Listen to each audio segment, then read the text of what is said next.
Okay, well, getting my gear ready for the hunt. What I've done here is I've taken that pack and I've had to improvise a little bit to use this in and out pack that I did a video on. It's not a very good pack. I mean, it'll work for me. I already bought it, so. And what I had to do is run the bladder in there, stuff it in there as best I could, and run it out the top through the zippers right here and through the handle, because they put a pouch, a hole in it here. I'm doing this holding it, and it's off to this side. And as you can see, you go up through here, and it's on the right side where your gun's going to be. So I didn't want that there. I don't want any hose hanging down on my gun side. I want it on the left side because I'm right-handed. So that I didn't like that they put that one little hole that I did actually find on that side instead of putting one at the top. I was able to stuff a CamelBak 70 liter in there. I had to put only half the fluid in and stuff it in there, and I did get it to fit and hold with the top tab. So at least I got that to work, but it's only half the amount of fluid that I normally would take. And then what I had to do was I used a old Army that I got when I was in the Army at the PX, the CamelBak Eddy. They're a 25 ounce, 750 milliliter bottle, and I'm able to get that in and out relatively easy. As you can see, the pocket is small. I'd rather have the Nalgene bottle, which is 32 ounces, but unfortunately, that's all I got. And so now what I've got is, I'll make this pack work. Attach my Kuru pad to the bottom of it, and I'm gonna retire the Cabela's pad for now if this one works out after I use it tomorrow when I go out hunting. I'm also swapping out the binoculars. Apologize for the neighbor playing basketball and the basketball bumping. I'm going to use the 8x30s tomorrow because I realize it's a trial by error hunting Sam Houston. It's so heavy with vegetation that I can go with these lighter ones here and have a wider field of view. They're 8x30, I should say. So it gives you like a 3.75 exit pupil. And with my eyes being older in my 60s, my entry pupil is only probably around 4.5 to 5 at the most. So these will work good even in low light conditions for me, and they're going to be a better for me, a wilder field of view, wide field of view when I'm doing that. The ball is throwing me off, all that bouncing the basketball over there. But anyway, I'm going to use those tomorrow, and they're lightweight, and put those on there. So I'm going to switch out the binos for my 8x10s with those 8x32s. So. And I'll show you some more video tomorrow when I get around to it. Thanks for watching.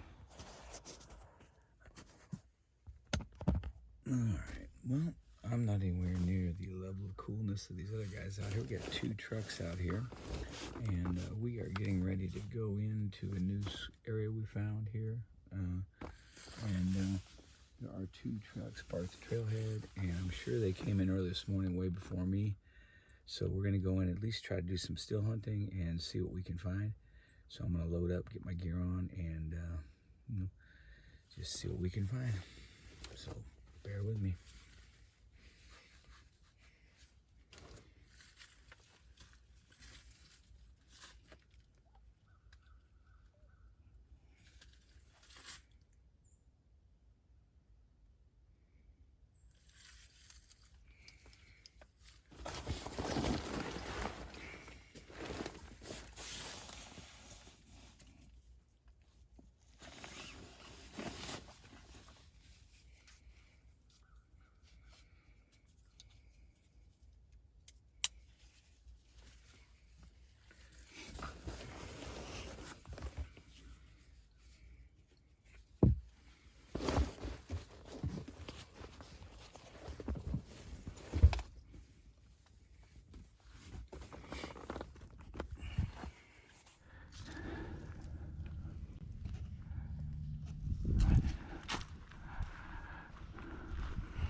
for deer scrape, I think.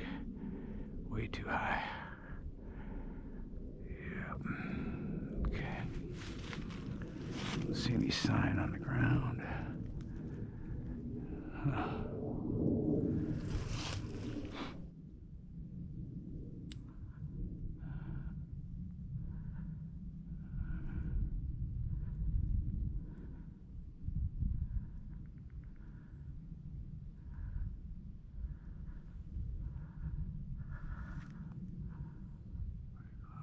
Checkpoint. I have to go all the way down to the water, I guess, where the inlet comes in. We'll see. Didn't do a track on it.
Oh well, I gotta just get back in here and scout some areas.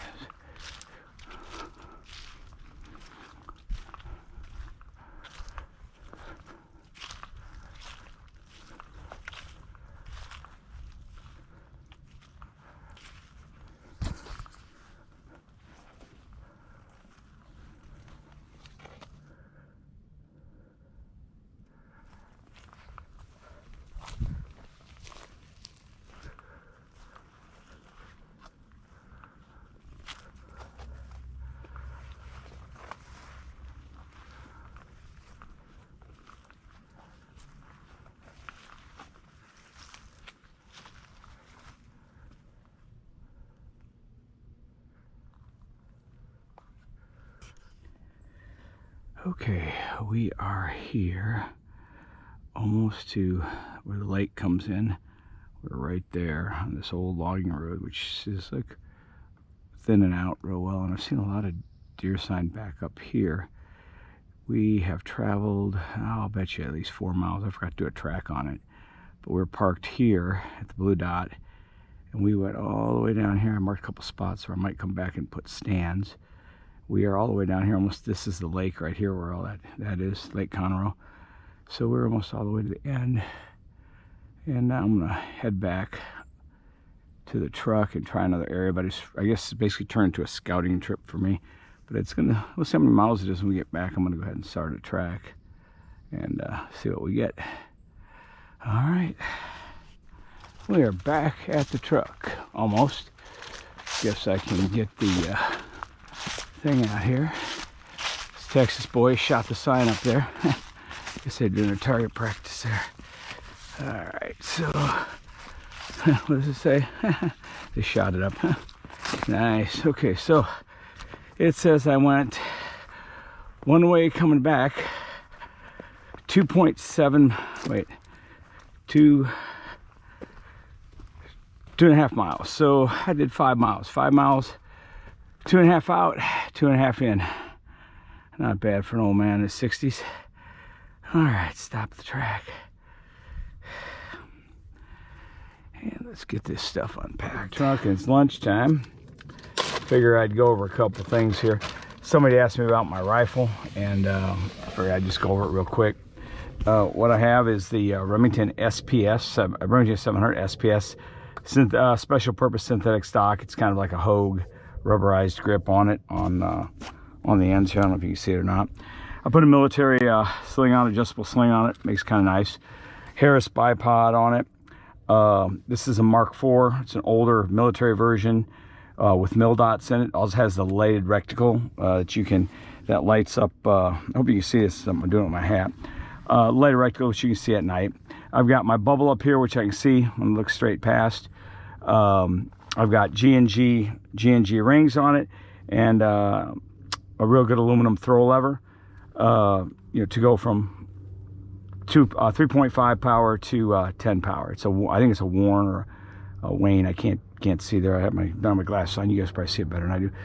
One piece mount. It's again DevCon to the receiver, and then with the G&G rings on it. So, do right now is we're gonna get a lunch out here and add some water to these things. Let them saute for a while and refresh, and head on check another site. This one looked really good for scouting wise, for coming back and setting up a blind or a tree stand. So there was some traffic back in there, some other things, but some trash and whatnot, but and I did see some good deer trails running through there. So anyway, thanks for watching. We'll give you some more here in a little bit.